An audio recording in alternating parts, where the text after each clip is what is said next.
Oh, hi. I didn't see you there. My name is Bliss Foster. Today we're going to be talking about cultural appropriation. This extremely important topic has been largely turned into a clickbait item, which is kind of a shame. So I don't want to make videos about things unless I have something new to contribute to the conversation, and here I think I do. Quick definition for anybody who is not aware: at its strictest, cultural appropriation is any culture that is taking something from another culture in a way that feels disrespectful. The more conservative definition that sometimes gets thrown around is a more dominant culture taking something from a culture that they historically have had some kind of oppressive relationship with in order to make money. Kind of the poster child example of cultural appropriation is white people wearing Native American headdresses at music festivals. Gross. Fashion has had an extensive and storied relationship with cultural appropriation that has been very,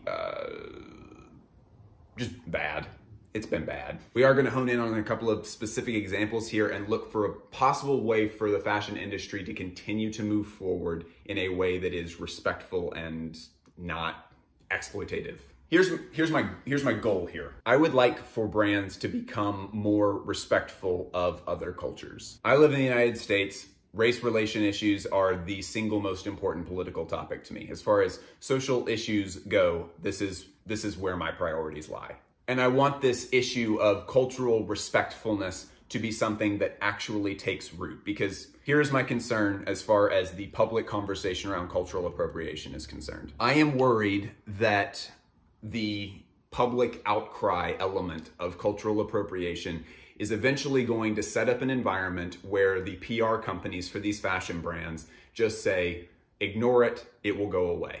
Now, there are lots of situations where brands do need to be informed by the public that this is not an acceptable way to go about things. But my priority personally, the thing that I most want to happen, is that when we do that, it can affect some kind of real positive change in the industry. I'm sure that many of you have even heard the rumors that there are some forms of cultural appropriation in fashion that are planned so that there will be public outcry and that will draw more attention to the collection that is being sold. So here's the solution that I'm proposing. There's a system for classifying different foods called PDOs, which stands for Protected Designation of Origin. It preserves the designations for the origin of food products. This is mostly used in the European Union. The simplest explanation for this is that it makes it where Parmigiano cheese can only be labeled Parmigiano cheese if it is from a certain region in Italy, and champagne can only be labeled as champagne if it is from a certain region of France. The whole reason that classification system exists is so that they can protect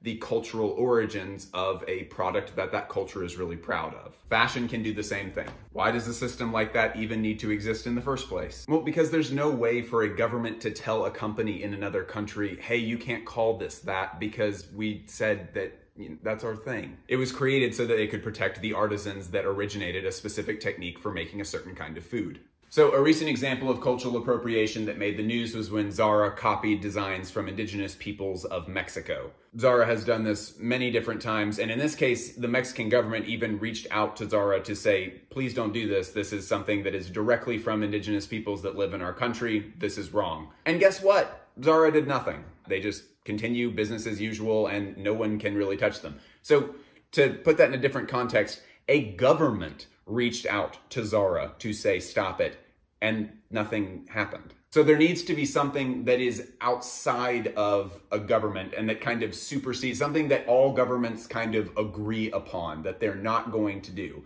And it's worked in food so far. I don't see why that couldn't work in fashion as well. And if we want to take this from the most like capitalistic, selfish, like, what's in it for me kind of idea, this would be a huge benefit to different fashion companies that are trying to find inspiration in other cultures. If there was something, here's where I get really fast and loose with my proposition here. If there was some kind of database where a designer could say, wow, Aztec culture is so beautiful. I really want to use some of these prints in my new collection. And then they look up Aztec prints, and then it says the following prints are available with the following royalty plans. And then you get the sign of approval from that database. Like if we're seeing this just most purely from a designers being like, what's in it for me? You get the seal of approval from this thing, and then you get to just sort of continue on business as usual. Something that makes it where it is easier for someone to do a collaboration with a cultural group of people rather than trying to just use it and hope that it goes well. And I think it should just go without saying that when you do use something from that,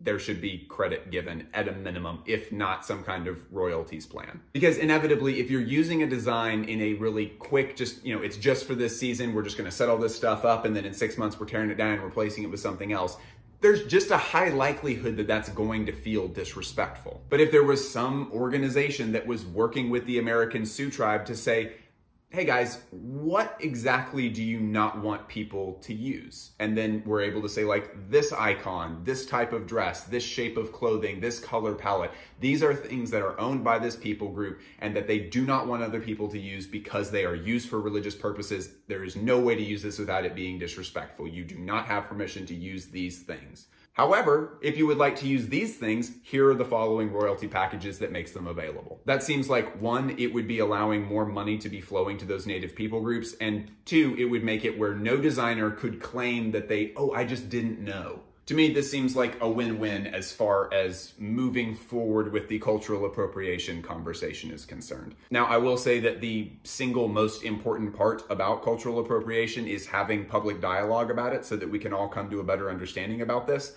I am so open to being corrected about this or to have things pointed out to me that I may have missed or overlooked here. If you have such feedback, I would be delighted to hear that in the comment section. But it just seems like there needs to be some tool that moves beyond public outcry, because again, while public outcry is a very necessary thing in a lot of cases, I think that there are some brands like Zara that are so powerful that they just don't care. I mean, there's another brand that makes Halloween costumes and they sell a enormous number of like sexy Native American costumes every year. And every single year, like all of the different Native American tribes protest at this place's headquarters and nothing ever happens. Because there really have been some situations where public outcry and all of us making a big deal out of something that a big deal should be made out of.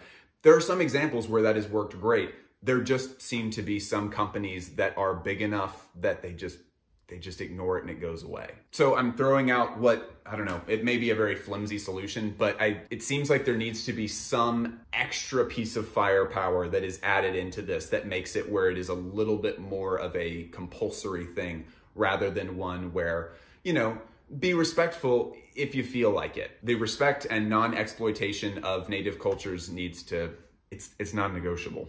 Thank you so much for joining me. I would really love to hear what everyone has to say in the comments. I love you with the love of a cool aunt. Bye.